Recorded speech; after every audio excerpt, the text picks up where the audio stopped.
Hello, I'm Rick Gibson, University of Arizona Cooperative Extension Agent here in Pinal County, and today we're in the gardens of Everett and Linda Rhodes.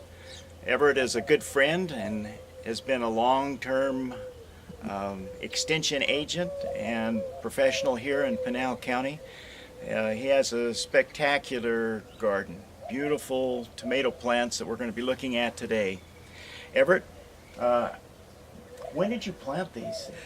Rick, I followed your advice and I went with mid-February, and unfortunately Mother Nature kind of brought some freezing weather, but we've had a roller coaster ride this spring, and I did have to, after my initial planting in mid-February, have to replant some because of some frost damage. Had a little frost damage. So what time of the year do you think, depending upon the average climatic conditions, is the best time to plant? Tomatoes really need to get established early. Our weather conditions change abruptly as we progress into spring, and so earlier the better. Mid-February is usually the later time that I would plant tomatoes, and I should have done a better job of just frost protection, because once you plant them and you have freeze warnings, you can cover them up and not do any frost damage. Yeah, and if we plant too late in the season, then the plants are not producing all that well, and we get into the hot season and then they shut down. So an early start, I think, is really important. Tell us about these plants. They're huge, and you've got fruit set on them that would make most people very jealous. Tell us your Rick, secret. I've been toying around with the new concept of pruning tomatoes, and I know it's very challenging to, after you plant and grow these guys, to start cutting away at the these are all, by the way, indeterminate varieties, which means they have a very rampant growth. They send out a lot of laterals. Every time you see these terminals here and you see between the petioles what they call a sucker, they'll extend out. I wanted to have more air movement. I wanted to move them up vertically, so I did a lot of lateral pruning, and I kept several 2, 3, 4 leaders growing up and maintaining. That's why you see such height here. Normally the tomatoes without pruning would be more bushy and smaller, or at least closer to the ground. And sunlight and air inside the canopy is important because of photosynthesis and fruit quality. So this opening up of the canopy, we think, is a very important point. Tell us how you prepared the soil to get ready for your plants. Well, that too. This used to be my children's lamb pen for 4-H days, and the soil was native soil. And over the years, I discovered that double digging is worth the effort. And initially, when I put these seed beds in, I literally did double digging, which is a concept of basically excavating the soil seed bed twice as depth as a normal 8 to 10, 12-inch depth, down to 18, 24 inches in depth. I put a lot of organic material in the soil, and because of our native Arizona alkaline desert soils, we have a real need for organic material incorporated into the seed bed. So once the double digging was done, I did plant them on a raised bed slightly, and I put in a drip system. This is an inline drip system. The real important thing on tomatoes is to dig deep with a site preparation for the transplants, and tomatoes really need to be transplanted rather than starting by seed because of the limited time frame for the growing season.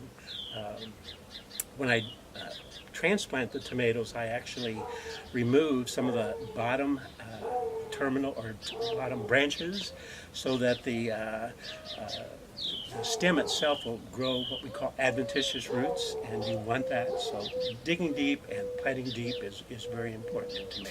I also added a lot of soil amendments and lots of even used some time-release fertilizer mixed in with the soil mix for each of the plantings. These tomatoes are planted 24 inches off center, so each of the planting holes are rather large, 12, 14 inches down deep, and mixed a lot of organic material and time-release fertilizer and some organic fertilizer.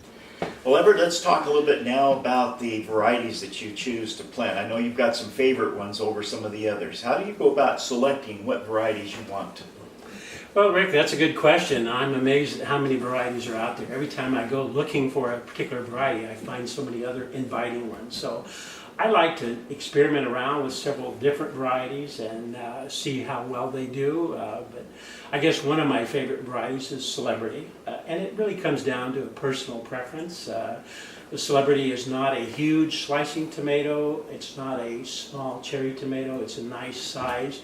It's a very meaty, and as a matter of fact, here's an example of a Celebrity tomato. And this is one of the early ones. I have a good fruit set with that. You also need to look at varieties that are more heat tolerant here in our Sonoran Desert.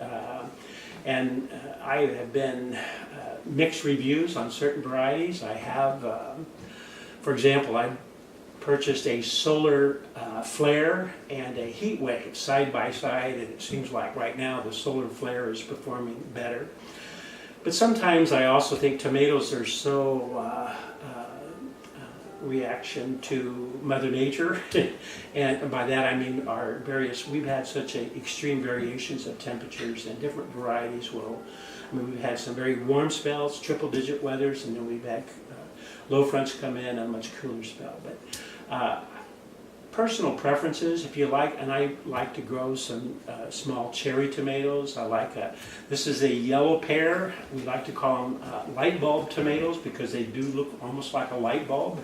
And I planted this year a combination of yellow and red pear tomatoes. So I also have Early Girls, which I think are a very good selection.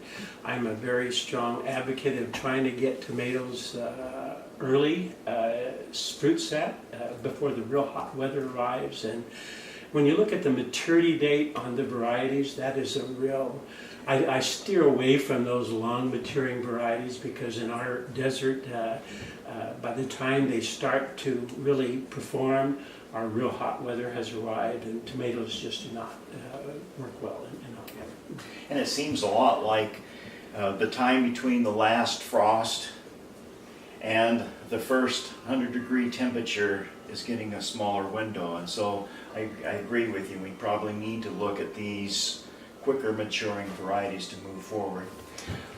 All right, let's talk a little now about some of the problems that you've encountered. What do you do to scout your plants? What are you looking for, and how do you solve problems before they become real challenges? Well, I think the important thing on tomatoes is that they are rather demanding. They like to be properly fed, but there's a real balance between over fertilizing. If you put too much nitrogen down on tomatoes, you can encourage a lot of vegetative growth and very little fruit set. So I like to use a fertilizer that has phosphorus, and I also like, in a combination of my time-release fertilizer that I prepared in the soil preparation, as the plant's starting to set fruit, use a water-soluble phosphorus, heavy phosphorus fertilizer, and that really does encourage more reproductive growth as opposed to vegetative growth.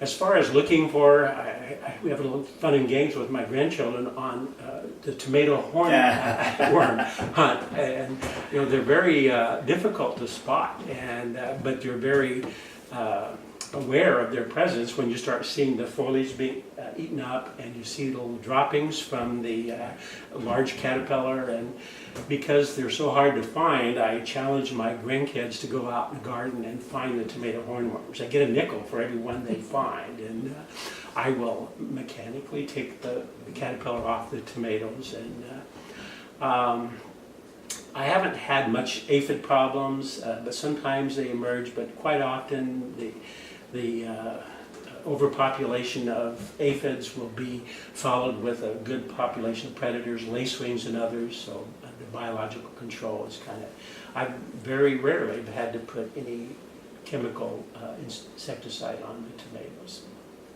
Wow, that's good. I had a couple came in the other day, Everett, with a cottage cheese container full of those white-lined sphinx moth tomato hornworms.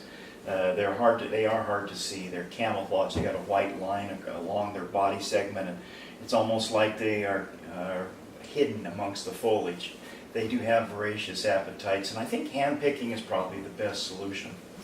All right, any final thoughts that you might have relative to growing good tomatoes in the desert? Well, we haven't talked about irrigation, and I think irrigation is very important in our desert climate. Keep in mind, tomato plants, as they grow and they establish a more large canopy and a more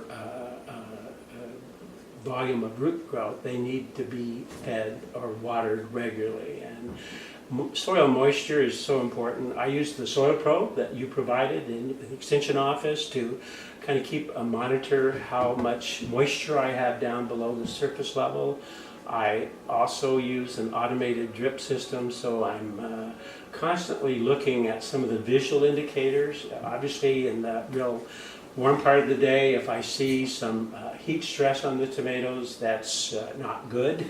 So you try to adjust your irrigation schedule to meet those demands.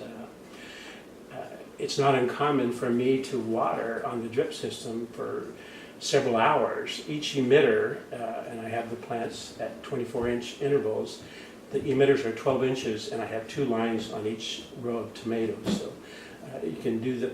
Each emitter emits 0.8 gallons per hour.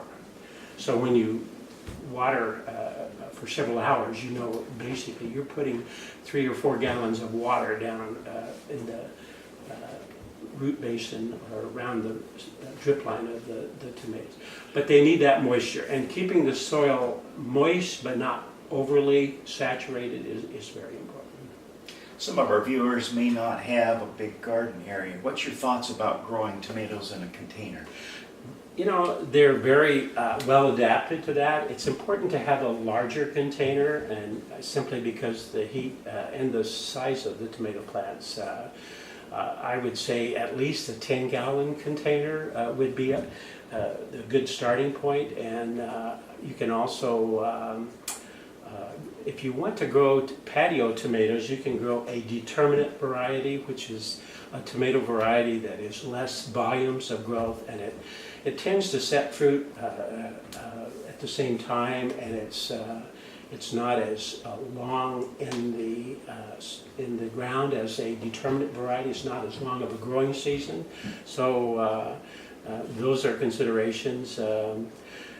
Container gardening is a few challenges, and then when I talk about irrigation, you know, they're unforgiving if you let them go without water in a container, particularly in our desert heat. And oftentimes the advantage of container gardening is how portable you can move the plants around in different season time. During the early spring when the temperatures are ideal outside, full sun's great, but as it starts to warm up, you might move the containers into an area where there's more filtered sun, or at least not as intensity of the real hot sun, and you can prolong the fruit production.